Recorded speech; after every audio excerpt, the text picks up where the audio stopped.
전 선생님께서 동물복지에 관심이 많으시잖아요. 어떻게 생각하세요? 어떻게 풀어가야 될까요?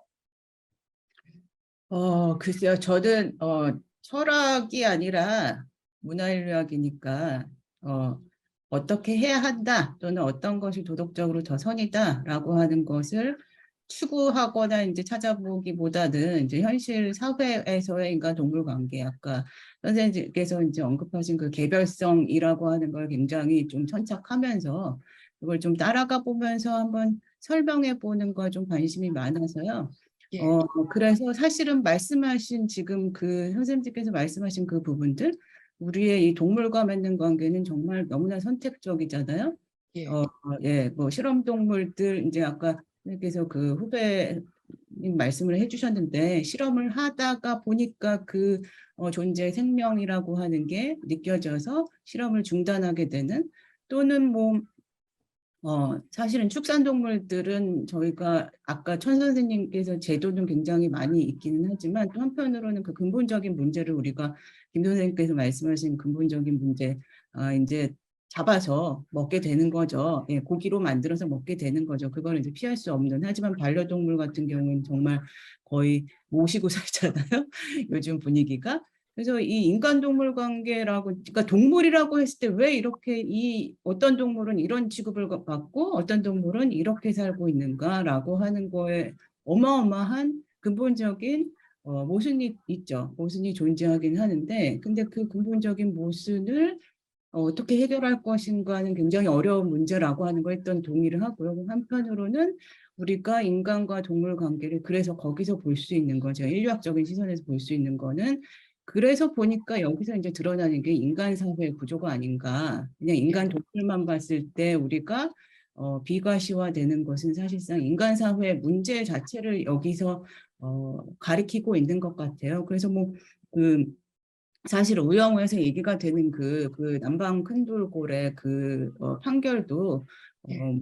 사실은 제가 보기엔 판사는 법리적인 판단을 한 것인데 그 뒤에 도대체 누가 있는가, 어떤 주체들이 있는가, 그리고 이것이 이제 판결은 그렇게 됐고 자유를 찾았지만 그 다음에 그 돌봄, 그 야생동물에 대한 돌봄은 누가 책임을 질 것인가, 또는 그 돌봄 또는 책임을 우리가 어떻게 정의할 것인가, 실제적으로 누가 그 책임을 지게 되는 것인가 이런 것들에 대해서 좀 현실적으로 생각해 보는 것도 굉장히 그러니까 저희가 그러니까 한편으로 윤리적인 게 굉장히 중요하긴 하지만 윤리적인 것을 굉장히 큰 어떤 굉장히 큰 본질적인 것들도 중요하긴 하지만 사회적인 어떤 현실에서 개별적인 관계 속에서 드러나게 되는 그 윤리의 문제들을 좀 고민하는 거에 저는 더 관심이 많거든요.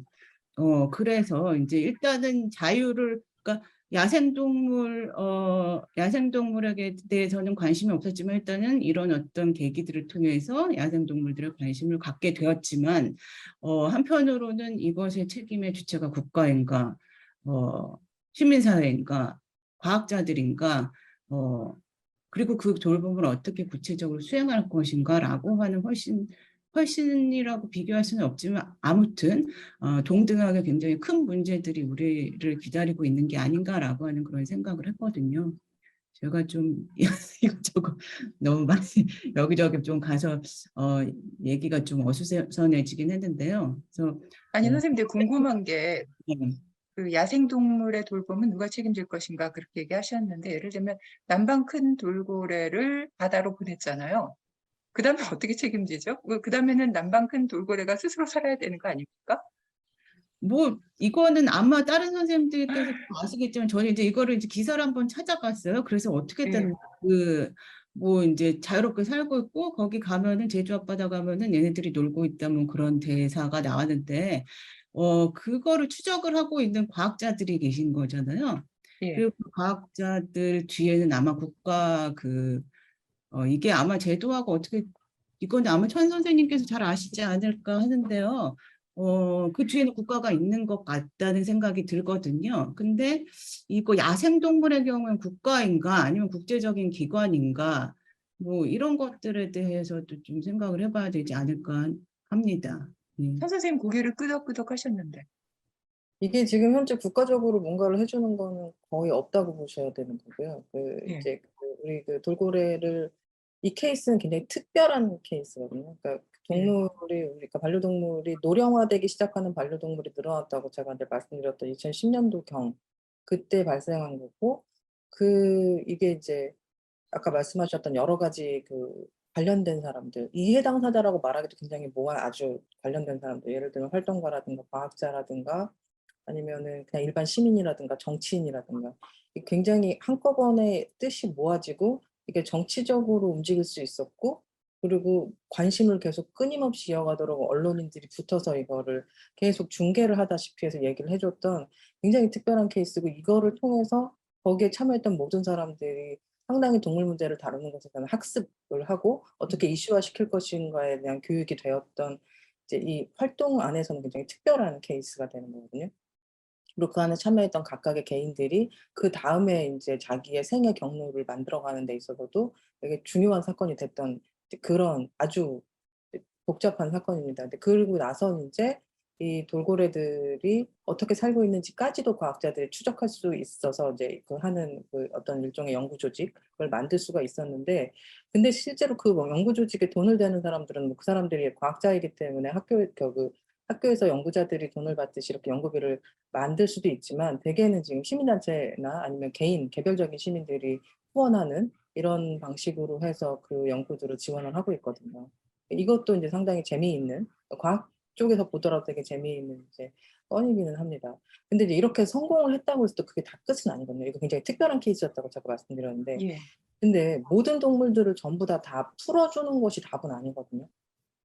음. 역시 또 그 동물들마다 지금 상황들이 다 다르고 얘네들이 어떤 방식으로 어디다가 어떻게 훈련을 시켜서 내보내는지에 대한 우리 인간 자체의 경험이 없습니다. 그러니까 그건 하나씩 만들어 가야 되는데 그러려면 돈도 많이 들고 시간도 많이 들고 각각을 다 인제 그 케이스마다 다 사람들이 똑같은 열정으로 똑같이 붙어서 이런 일들을 해 줘야 하는데 모든 사건이 그럴 수는 없고 아마 잘 아시겠지만 그 이후로 지금 방류를 했던 그 돌고래들 중에서는 성공 못한 애들도 있거든요. 어디 갔는지 지금 추적이 안 되는 애들도 있고.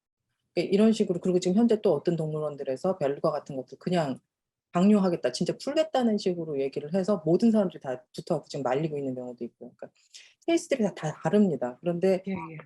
제가 아까 말씀드렸던 이제 가축이나 인제 우리가 이제 먹으려고 키우거나 모피를 쓰려고 키우는 동물 같은 경우에는 국가가 뭔가를 막을 수가 있어요. "야 이거 하지 마. 이 정도부터는 우리는 이 정도의 동물 복지 수준을 높이겠어."라고 하는 그 기준들을 놓고 "앞으로는 우리는 집단적으로 이런 가축들의 사육을 하지 않겠어."라는 걸 쪼끔씩 바꿔갈 수 있는 힘이라든가 권력이라든가 압력이라든가 이런 게 있을 수가 있는데 그게 작동하지 않는 인제 동물들이 있다는 거죠. 드러나지 않았지만 굉장히 많은 것들이 인제 올 거고 특히 우리가 동물이라고 묶어서 한꺼번에 얘기하는 거에 너무나 많은 관계들이 한꺼번에 들어가 있기 때문에 이것들을 굉장히 개별화해서 그리고 그 각 케이스마다 그리고 각 문화마다 각 지역마다 해결하지 않으면 사실은 답이 없는 경우가 되게 많고 그거는 일관성도 없을 거고요. 김정원 선생님께서 말씀하시는 것 같은 윤리적인 어떤 되게 근본적인 의식들을 담아내지 못할 가능성들이 굉장히 큽니다. 근데 음. 그런 갈등 속에서도 우리가 뭔가를 좀 하겠다고 지금 하고 있는 그런 과정이거든요. 근데 그 과정들은 이제 전용 선생님 같은 분들이 연구해 주셔서 의미들을 찾아 주시고 그거를 인제 이론화해 주시고 하는 과정들이 인제 막 진행되고 있는 중이라서 참 뭐라고 말하기는 어렵지만 어떤 그렇게 지금 현재 행복하지 않은 그러니까 모두가 행복하지는 않은 그렇다고 동물들의 고통들을 우리가 얼마나 줄였느냐라고 되게 자신 있게 얘기하기가 어려운 그런 현황이 있습니다. 그쵸. 사실은 뭐 케이스 바이 케이스일 거예요. 구체적으로 그 뭐 남방 큰 돌고래는 이것이 이슈화가 많이 됐지만 예를 들면 뭐 곰 문제도 있고 새 문제도 있고 여러 가지 문제들이 다 다를 텐데 그럼에도 불구하고 정말 답이 없다고 말씀해 주셨는데 답이 없는 과정에서 그래서 포기할 것이 아니라 답을 찾아가야 되는 상황인 거잖아요. 이것이 정답이 아니더라도 그 과정 속에서 모색해야 되는 것이 한 20몇 년 전에 제가 법정 스님 책을 읽은 적이 있는데 거기 뭐가 나왔느냐면 그 자연문화유산을 등록하려고 유네스코에서 우리나라 설악산을 왔대요. 산이 너무너무 아름다우니까 그런데 마지막에 이 사람들이 결론을 낼 때 어떻게 됐느냐 하면 "이렇게 아름다운 산에 왜 동물이 없어?" 그래서 안 됐다는 거예요. 근데 지금은 동물들이 많이 살잖아요. 그게 아마 그 우리의 노력이고 근데 무조건 또 풀어놓을 수가 없는 것이 뭐 우리 요즘 뭐 멧돼지의 습격이라든가 이런 것들이 있으니까 어떤 식의 모든 걸 예측할 수는 없지만 그래도 그 기본적으로 인간이 주도할 수밖에 없는 그런 한계는 분명히 있는 것 같아요. 만약에 내가 야생 동물이면 나에 대해서 정말 무관심해줬으면 제일 좋겠는데 그렇지 않고 저 인간이 지구의 주인이라고 큰 소리 치면서 살아가는 세상이라는 전제 속에서 살아가야 되니까 정말 이것이 복잡할 수밖에 없는데 그럼에도 불구하고 포기할 수 없는 거잖아요. 그 전 선생님 아까 그 인류학적 시선이라는 말씀하셨는데 인류학적 시선에서 동물이라고 하는 것이 어떤 위상을 가지고 있습니까? 저희는 뭐 인류학에서는 동물은 어떤 존재다 이런 걸 정의를 하지는 않죠. 예, 그리고 최근에 뭐 인류학에서 사실은 여러 가지 한 지난 20년 동안요, 인류학에서 여러 가지 새로운 관심사들 아니면 새로운 이론적인 지향들이 나왔어요. 그래서 그 안에서 그거는 뭐 인류학뿐만이 아니라 사회학이나 다른 뭐 다른 사회과학들 또는 다른 인문 뭐 철학까지 포함해서요. 이제 전체적으로 제가 보기엔 세계적으로 불고 있는 바람이 있는 것 같은데 그것에 어떤 영향이 인류학에 또 미쳐서 비인간에 대한 그런 관심들이 굉장히 많아졌거든요. 그래서 인류학에서는 뭐 기본적으로 사회과학이니까 이제 인간 사회, 인간들이 어떻게 문화를 만들어가느냐를 이제 뭐 처음부터 관심을 가져왔다면은 이제는 이제 비인간에 대한 관심, 비인간 동물에 대한 관심 속에서 인간과 비인간 동물들이 어떤 관계를 맺어가면서 어떻게 세상을 만들어가는가 함께 뭐 이런 것에 대해서 관심이 있지만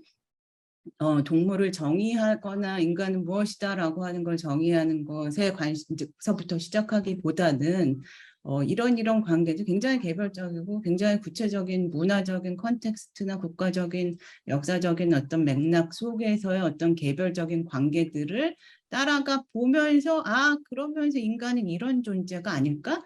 또는 동물은 이런 존재가 아닐까? 이것도 사실은 굉장히 좀 크게 말하는 것이긴 하지만요.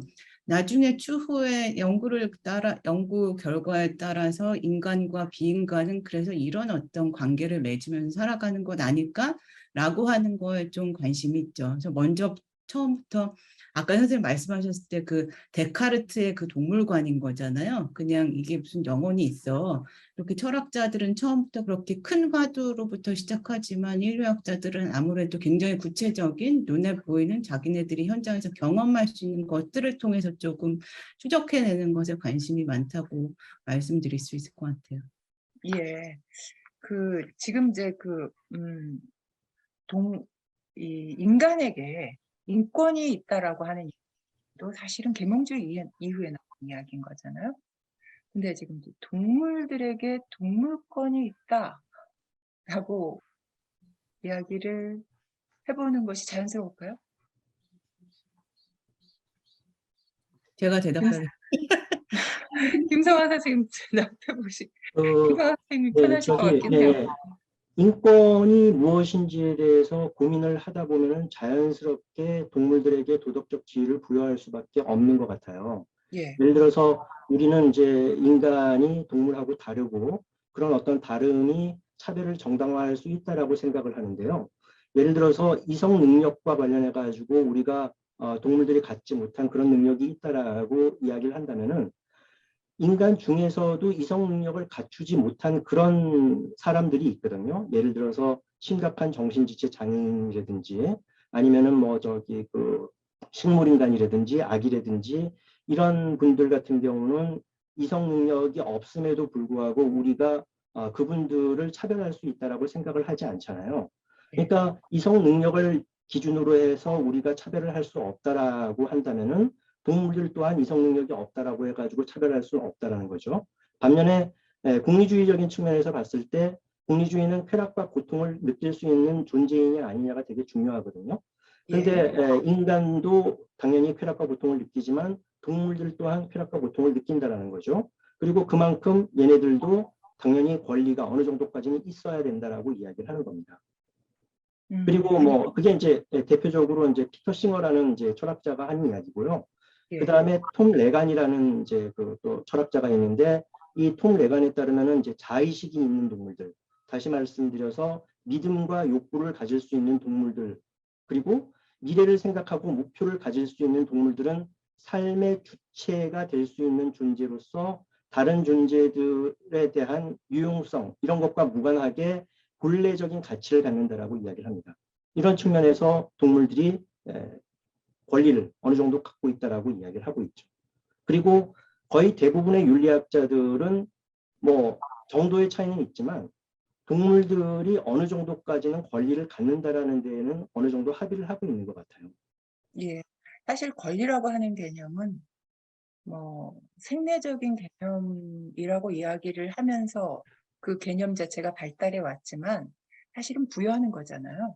그렇기 때문에 이제 어떤 것에 부여할 것인가, 지금 선생님 말씀하신 고통을 느낄 수 있는 능력, 쾌락과 고통을 느낄 수 있는 능력, 그리고 자의식이 있는 말씀을 해주셨는데 이건 굉장히 중요한 그 계기인 것 같아요. 제가 어린 시절에 저희 할머니가 여주에 사셨는데 가보면은 소를 3마리를 키우셨어요. 근데 그때 그 소에다가 이름을 붙여줘요. 망우리. 그리고 할머니 얘는 왜 망우리야 그러면 눈이 정말 커요. 그리고 얘는 뚝심이, 얘는 뭐. 그런데 이제 그 어린 시절인데 한 번 가니까 없어졌어요, 망우리가. 이름을 붙여주면 우리가 보면 개성에 대해서 분명히 인지할 수 있는 거가 생기는 것 같아요. 그랬더니 할머니가 속상해 죽겠다. 삼촌 대학 등록금에 팔아버린 거예요. 그 망우리를 그 당시에. 그런데 얘가 안 가려고 보통 때하고 다르게 장날 얘를 소를 그게 70년대였는데 장날 얘를 그 팔러 나가니까 얘가 안 가려고 막 그 외양간에서 안 나가려고 고집을 피우더라는 거예요.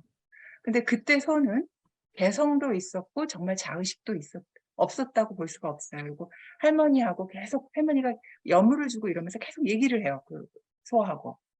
그런데 그 저하고 같이 여행을 갔다 온 사람이 목장을 하는데 한번 자기네 집 목장을 놀러 오라 그래서 갔더니 깜짝 놀랐어요. 예전에 그 소들이 아니에요. 표정이 하나도 없어요.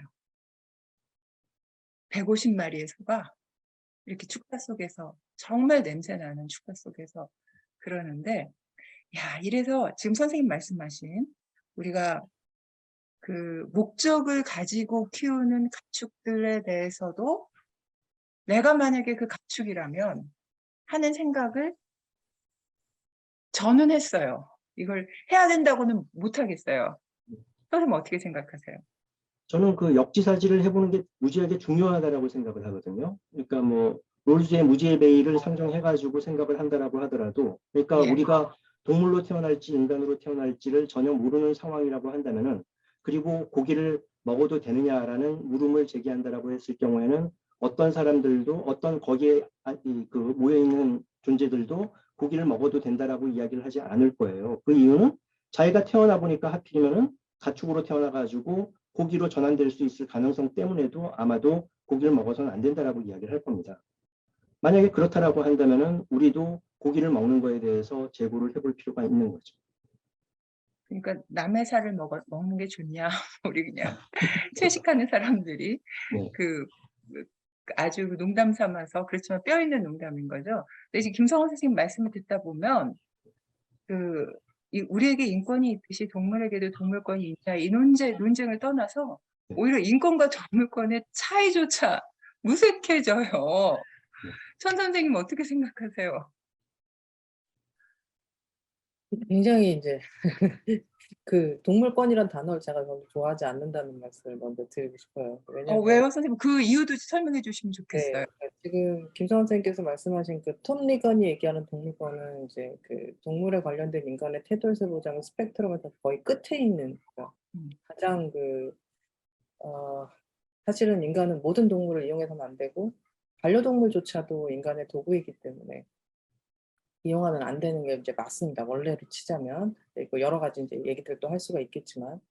근데 그런 권위라는 걸 얘기해 버리니까, 그러니까 저는 이제 지금 우리 세 분 이렇게 모인 안에서는 김정은 선생님이 뭔가 더 철학적인 말씀을 하시고, 그다음에 전유령 선생님이 굉장히 그 인간과의 관계와 경험에 대해서 얘기를 하신다면, 저는 조금 더 동물이 현재 상태가 어떻게 변하는가에 더 관심을 이제 가지고 비슷한 얘기들을 같이 연결을 한다고 보기 때문에 약간 더 현실적이고 뭐라 그래야 되나 조금 더 비관적인 그런 관을 좀 가지고 있는 것 같아요. 저는 이 현실이 어떻게 변하지? 그러니까 이런 논의들이 있다고 해서 자 모두 함께 채식을 합시다라고 한다고 해서 모두 함께 채식이 과연 어느 시기에 가능할 것인가? 막 이제 이런 고민들을 한단 말이죠. 이런 사람들 입장에서는 동물권은 굉장히 거추장스러운 단어이기도 하시죠. 왜냐하면 그러니까 인권이라는 게 굉장히 의식이 이제 같이 자라면서 그러니까 그 인권이라는 건 되게 절대적인 어떤 근대 이후에 있어서의 가치가 된 거죠. 그러니까 이거는 아까 말씀하셨듯이 부여한다고 했고 그 부여된 거는 모든 사람들한테 거의 공통적으로 다 부자건 뭐 가난하건 어떤 그 지적 능력이건 이런 거에 상관없이 인간이라면 부여된 겁니다. 근데 동물권이라고 하니까 마치 인권처럼 이렇게 인식이 되는 거예요. 그래서 마치 동물들이 동물권이라고 우리가 얘기를 하면 그렇게 인간한테 해 주는 것처럼 해줄 것 같은 어떤 그 환상 이런 걸 이제 갖게 되는 거죠. 근데 실제로 동물에게 권리가 부여된다 하더라도 아까 김상훈 선생님께서 말씀하신 이유들로 인해서 권리가 부여된다 하더라도 어느 부분이 있다고 말씀하셨잖아요. 그러니까 인권하고 비슷한 수준으로 줄 수는 없습니다. 그러니까 이건 시대가 전 한 2000년쯤 변해도 불가능할 거라고 생각하거든요. 근데 그게 권리라는 이름이 붙음과 동시에 그 되게 대등하게 갈 것 같은 어떤 우리한테 착각을 일으키는 거라서 그러니까 동물권이라는 개념 자체를 싫어하는 게 아니라 현실에서 되게 어려움을 주기 때문에 이제 그렇다는 거고요. 정말로 동물이 고통을 받지 않을 그러니까 최소한의 삶을 유지를 하고 그다음에 고통을 받지 않을 고 정도 수준의 권리까지만 주는 것도 지금은 너무나 어려운 이런 상황에서 우리가 동물권이라고 굉장히 크게 얘기를 해 버리니까 더 현실적으로는 좀 이걸 현실화시키는 데 어렵다는 생각이 인제 들고요. 그럼 도대체 우리는 이 단어를 뭐로 바꿀 것인가? 왜 동물권이라는 단어가 근데 강한 이 단어가 여기서 인제 쓰이게 됐지라고 생각을 해 봤는데 저는 굉장히 많은 고민 끝에 '이게 세 글자 때문이 아닐까.'라는 되게 바보 같은 결론을 내렸어요. 그러니까 이걸 부를 수 있는 이런 인간들의 태도를 부를 수 있는 단어가 별로 없어요. 근데 동물권은 굉장히 쉽습니다. 인권이라는 단어가 되게 나왔고 그 동물권이라는 단어가 같이 비슷하게 쓰일 수 있게 나옴으로 인해서 이런 동물들에 대한 인간들의 되게 복잡 다단한 태도들을 우리가 부를 수 있는 단어가 동물권이라는 걸로 지금 현대에 한 10년 사이에 지금 되게 이렇게 대표가 된 거지 그 의미가 우리가 생각하는 김성원 선생님께서 아까 말씀하셨던 그런 정도의 권리조차도 안 되는 거죠. 근데 그걸 우리가 다 뭉뚱그려서 동물권이라고 부르고 있다는 이런 좀 생각이 들어서 내가 그 단어를 그렇게 선호하지는 않는다. 그럼 현재 우리가 하고 있는 정도의 이건 어느 정도 수준이냐고 하면 솔직하게 말씀드려서 그냥 인도적인 처우 정도? 휴메인한 어떤 그 동물에 대한 요 정도밖에 우리는 좀 안 하고 있거든요. 그러니까 이거 자체를 과연 우리가 동물권을 지켜준다고 불러도 될 것인가에 대한 고민들을 계속하고 있습니다. 예. 그러니까 이제 이름 자체가 너무 거창한데 사실은 내용이 별거 없고 그렇다라고 하는 말씀이신데 그 어떻게 생각하세요, 전 선생님?